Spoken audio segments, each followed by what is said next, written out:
নমস্কার, আসসালামু আলাইকুম। রিহনাস স্টুডিওতে আপনাদের সকলকে স্বাগত জানিয়ে শুরু করছি আজকের একটি নতুন ভিডিও। আজকে যে ভিডিওটি আমি এনেছি এটি রিহনাস স্টুডিওতে বেঙ্গলি ভ্লগের ওপর।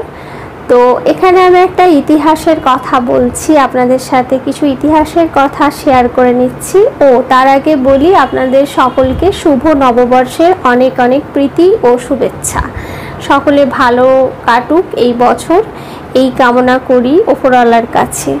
তো আজকে যে শুভ নববর্ষ, এই নববর্ষ কি করে এলো আমাদের বাংলায়, কি করে হঠাৎ করে বাংলা মাস বা বাংলা যে পহেলা বৈশাখ, যে বৈশাখ আমরা উদযাপন করি বিভিন্ন অনুষ্ঠানের মাধ্যমে বা হালখাতা, এই সমস্ত কিছু নিয়ে আজকে আমার ব্লগটি থাকছে যে এটা কি করে এলো এবং কিভাবে হলো। কৃষকদের সুবিধার্থেই বাংলা সালের প্রবর্তন করেন সম্রাট আকবর। যখন মুঘল সাম্রাজ্য ছিল, যখন মুঘলরা আমাদের দেশে রাজত্ব করত বা দেশ শাসন করত, সেই সময়কার কথা। বর্তমানে যে পয়লা বৈশাখ বা বর্ষবরণের উৎসব আমরা করছি, তবে আগে কিন্তু বাংলায় এই দিনটি তেমন কোনো অনুষ্ঠান হতো না। পয়লা বৈশাখ ছিল শুধুই হালখাতার দিন। হাল শব্দটি সংস্কৃত ও ফরাসি দুটো ভাষাতেই পাওয়া যায়। সংস্কৃত হল শব্দের অর্থ হচ্ছে লাঙ্গল, তার থেকে বাংলায় এসেছে হাল। আর ফরাসি হাল মানে নতুন। তবে বাংলা সালের উৎপত্তি নিয়ে সুন্দর ইতিহাস আছে। জমিদার বা রাজারা প্রজাদের কাছ থেকে এই সময় কৃষি জমির খাজনা আদায় করতেন। জানা যায় ভারতের মোগল সাম্রাজ্য প্রতিষ্ঠার পর সম্রাটরা হিজরি পঞ্জিকা অনুসারে কৃষি পণ্যের খাজনা আদায় করতেন।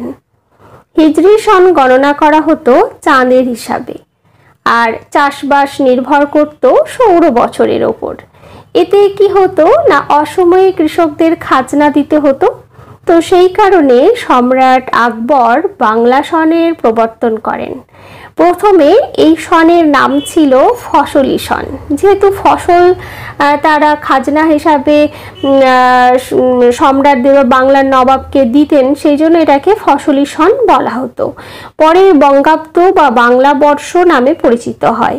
অনেকের মতে বাংলার রাজা শশাঙ্ক এই বঙ্গাব্দের সূচনা করেন। ইতিহাসবিদদের মতে আকবরের আমল থেকে হযরত মুহাম্মদের স্মৃতি বিজড়িত এই পুণ্য দিনটি পালনের রীতি শুরু হয়।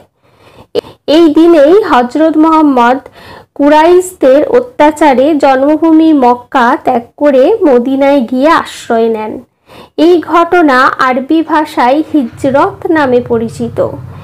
এর 963 বছর পর যখন আকবর সিংহাসনে বসেন, 963 হিজরি 1556 খ্রিস্টাব্দ, তখন প্রত্যেক চৈত্র মাসের শেষের দিনের মধ্যে সবাই রাজাদেরকে তাদের শুল্ক বা খাজনা সেটা পরিশোধ করে দিতেন।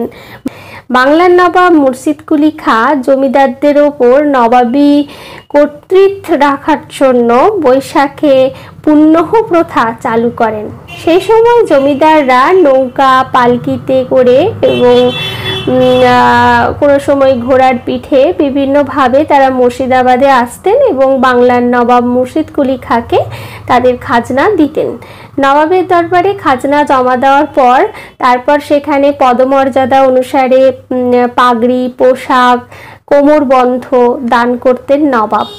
জানা যায় এরকম একটি অনুষ্ঠানে বাংলার নানা অঞ্চল থেকে প্রায় 400 জমিদার আর রাজকর্মচারী এসে খাজনা জমা দিয়েছিলেন। মুর্শিদ কুলি খাঁ পুণ্যহ নাম দিলেও প্রকৃতপক্ষে এটি ছিল হালখাতারই আর এক রূপ বলে মনে করেন বেশ কিছু ইতিহাসবিদ। সম্রাট প্রচলিত পয়লা বৈশাখ নবাব মারফত বাংলাদেশে বাঙালিদের মধ্যে ছড়িয়ে পড়ে। তাদের থেকে ক্রমশ সমগ্র বাংলায়ও নববর্ষ পালন শুরু হয়।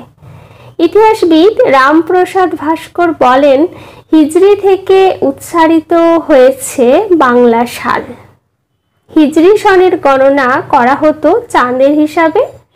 বাংলা সন গণনা করা হয় সূর্যের হিসাবে। চাঁদের হিসাবে একটি বছর 354 দিন আর সূর্যের হিসাবে 365 দিন থাকে, যার ফলে কৃষকদের কাছ থেকে রাজস্ব বা খাজনা আদায়ের সুবিধার্থে 1963 হিজরিতে 353 দিনের জায়গায় 365 দিন বর্ষ গণনায় এনে নতুন সন প্রবর্তন করা হয়।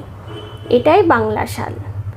সেই সময় জমিদারেরা নৌকা পালকিতে করে মুর্শিদাবাদে আসতেন, নবাবের দরবারে খাজনা জমা দিতেন, গান বাজনা নাচ, একেবারে উৎসবের পরিবেশ সৃষ্টি হতো। আজও বর্ষবরণের উৎসব বাঙালিরা পালন করেন। তো এইভাবেই অ্যাকচুয়ালি আমাদের বাংলায় এসেছিল বা আমাদের ভারতে নববর্ষ এসেছিল বিভিন্ন জায়গায়।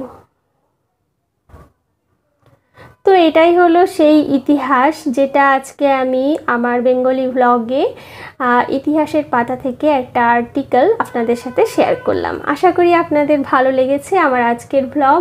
যদি ভালো লেগে থাকে তাহলে অবশ্যই আমার চ্যানেলটিকে সাবস্ক্রাইব করে চ্যানেলটির সাথে থাকুন। সকলে ভালো থাকবেন, সুস্থ থাকবেন।